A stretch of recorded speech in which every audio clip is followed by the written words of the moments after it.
नमस्कार मैत्रिणींनो, तुम्हा सर्वांचं खूप खूप स्वागत आहे आपल्या एका नवीन व्हिडिओमध्ये। आज आपण रक्षाबंधन स्पेशल घरच्या घरी झटपट पनीर बर्फी कशी बनवायची हे पाहणार आहोत। त्यासाठी इथे मी 200 ग्रॅम पनीर घेतलेला आहे। हे पनीर मी अमूलचं घेतलेलं आहे। त्यानंतर ह्या छोट्या खिसणीने आपण हे पनीर खिसून घेणार आहोत। या बर्फीमध्ये आपण खव्याचा उपयोग करणार नाहीत, पण तरीही आपली बर्फी खायला खूप टेस्टी होणार आहे। सर्व पनीर आपलं खिसून झालेलं आहे। त्यानंतर आपल्याला एक जाड तळाची कढई घ्यायची आहे। इथे मी नॉनस्टिकची कढई घेतलेली आहे। त्यामध्ये हे सर्व खिसलेलं पनीर आपल्याला टाकून घ्यायचं आहे। त्यानंतर यामध्ये आपल्याला अर्धा कप दूध टाकून घ्यायचं आहे। यामध्ये मी साईचाही उपयोग करणार आहे, त्यामुळे आपल्या बर्फीला छान टेक्स्चर येतं।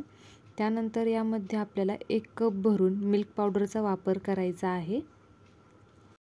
मिल्क पावडरमुळे आपल्या बर्फीला छान खव्यासारखी टेस्ट लागते। ही बर्फी सेम आपली कलाकंदसारखीच तयार होते। त्यानंतर हे सर्व आपल्याला मिक्स करून घ्यायचं आहे। हे मला सारण थोडंसं घट्टसर वाटत आहे, त्यामुळे यामध्ये मी 2 चमचे दूध अजून टाकून घेणार आहे आणि ते व्यवस्थित मिक्स करून घेत आहे। हे सर्व आपल्याला कढई गॅसवर ठेवायच्या आधीच करून घ्यायचं आहे। त्यानंतर कढई गॅसवर ठेवून घ्यायची आहे आणि ह्याला सतत हलवत आपण 2 ते 3 मिनिटं शिजून देणार आहोत।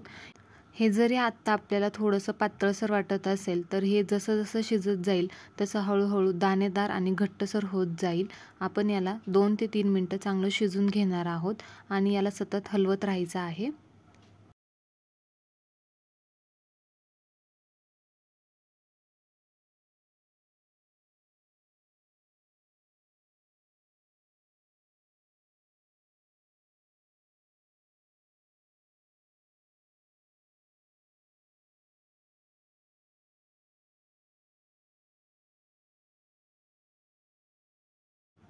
सारण आपलं थोडंसं घट्टसर झालेलं आहे। त्यानंतर आपण यामध्ये पाव कप साखर टाकून घेणार आहोत। या सर्व मिश्रणाला पाव कप साखर बास होते। साखर टाकल्याच्या नंतर हे सारण आपलं पुन्हा एकदा थोडंसं पातळसर दिसतंय, पण हे थोडं अजून आपण 2 ते 3 मिनिटं आणखीन शिजून देणार आहोत। अगदी 7 ते 8 मिनिटांमध्ये आपली ही बर्फी तयार होते। तुम्ही एकदा नक्की ट्राय करून पहा। सणासुदीला आपण घरच्या घरी ही अशी बर्फी बनवू शकतो आणि हिला जास्त वेळही लागत नाही। सारण आपलं घट्टसर झालेलं आहे आणि कढईपासूनही वेगळं होत आहे। त्यानंतर आपण गॅस बंद करून घेणार आहोत। इथे मी एका ताटाला आधीच तूप लावून घेतलेला आहे। त्यामध्ये आपण हे सारण टाकून घेणार आहोत आणि याला मी चौकोनी शेप देत आहे।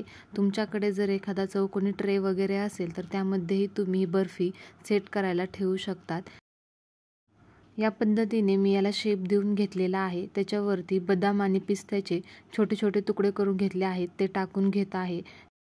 हे ऑप्शनल आहे, आपण गार्निशिंगसाठी हे करत आहोत। तुमच्याकडे जर नसेल तर नाही टाकलं तरीही चालेल।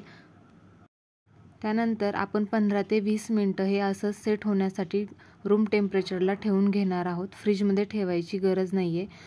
त्यानंतर याच्या आपण वड्या पाडून घेणार आहोत। इथे मी याच्या चौकोनी वड्या पाडून घेत आहे। तुम्ही तुम्हाला हव्या असलेल्या शेपमध्ये याच्या वड्या पाडून घेऊ शकतात।